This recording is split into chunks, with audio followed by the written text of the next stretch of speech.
kitab ini kita perlu jelaskan bahwasanya tidak ada orang yang paling bagus hidupnya di atas muka bumi ini lebih daripada orang yang mentauhidkan Allah Subhanahu wa taala. Orang yang paling mulia hidupnya di atas muka bumi tidak ada lebih daripada kemuliaan orang yang mentauhidkan Allah Subhanahu wa taala. Hidup yang paling indah di atas muka bumi tidak ada yang lebih indah daripada kehidupan orang-orang yang mentauhidkan Allah Subhanahu wa taala. Oleh sebab itu jemaah sekalian, kalau seorang itu ingin hidupnya nikmat, hidupnya indah, hidupnya penuh dengan kebaikan, hidupnya penuh dengan kemuliaan dan keutamaan dari Allah Subhanahu wa taala, hendaknya dia terus mengkaji, berilmu dan mempelajari kitab tauhid atau ilmu tentang akidah tauhid, tentang iman kepada Allah Subhanahu wa taala.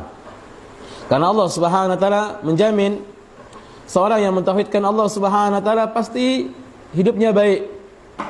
Allah Subhanahu wa taala berfirman, "Man 'amila salihan min dzakarin aw untha wa huwa mu'minun falanuhyiyannahu hayatan thayyibah wa lanajziyannahum ajrahum bi ahsani ma kanu ya'malun."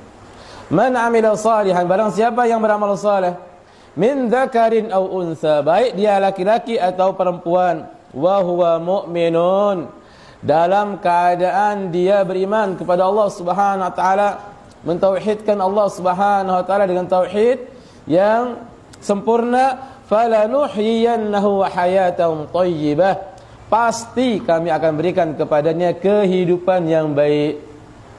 Walaupun dipandang oleh manusia kehidupannya sengsara, mungkin kehidupannya miskin, papa tidak memiliki apa-apa, lemah, dia itu terusir, hina dipandang oleh manusia, namun Allah Subhanahu wa taala mengatakan falanuhyiyannahu hayatan thayyibah, pasti kata Allah kami berikan kepadanya kehidupan yang baik, wala najziyannahum ajrahum, dan kami akan balas dia dengan balasan bi ahsani ma kanu ya'malun, jauh lebih baik daripada apa yang pernah mereka kerjakan dulu di dunia.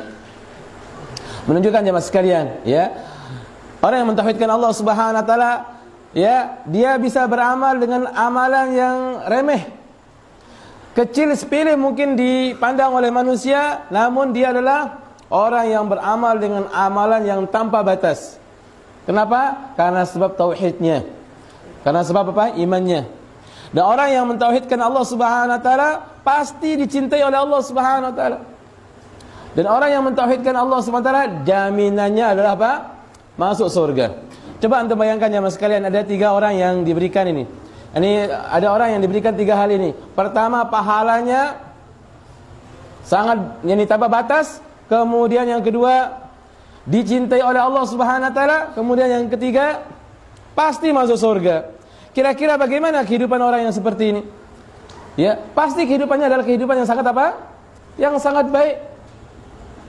Makanya kalau orang itu dia meneliti, mengkaji, menelaah bagaimana kehidupan orang-orang yang mentauhidkan Allah Subhanahu wa taala, pasti tidak ada jemaah sekalian melainkan dia kehidupannya adalah kehidupan yang paling baik. Kehidupan yang paling nikmat, kehidupan yang paling indah, kehidupan yang paling mulia di dunia dan di akhirat. Kita bacakan beberapa dalil yang menunjukkan tentang apa? Bagaimana keutamaan mentauhidkan Allah Subhanahu wa taala.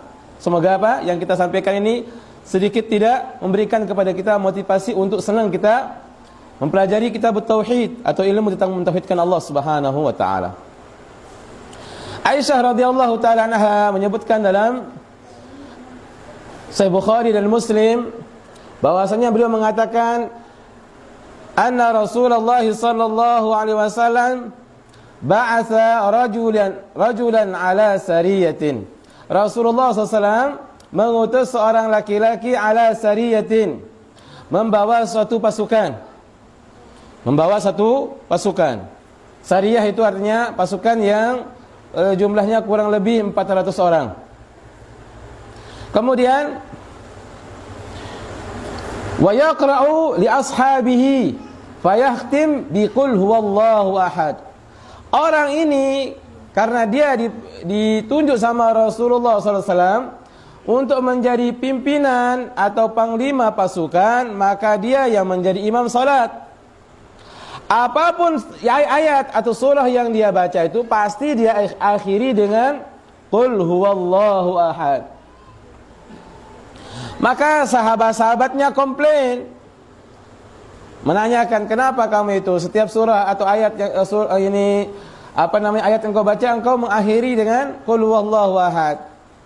Apa kata orang ini? Kalau kamu tidak suka saya jadi imam, maka tunjuk yang lain. Saya tidak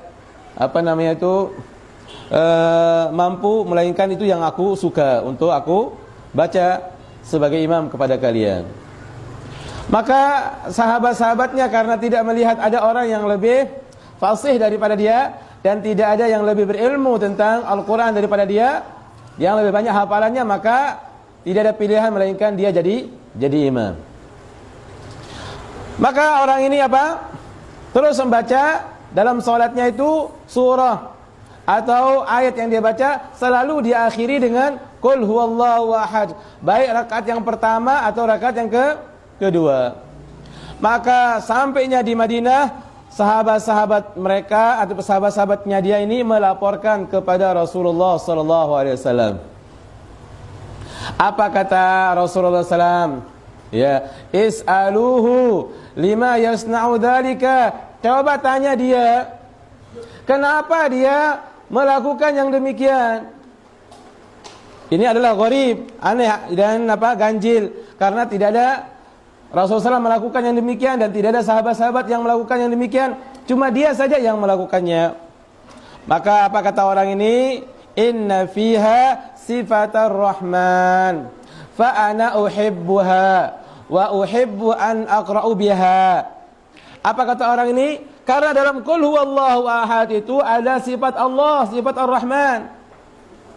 Dan aku mencintai sifat ini dan aku selalu membacanya dalam salat.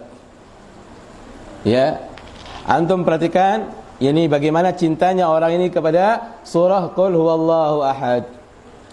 Apa kata Rasulullah SAW? Akhbiruhu, kasih tahu dia bahwasanya annallaha yuhibbuhu, bahwasanya Allah mencintainya.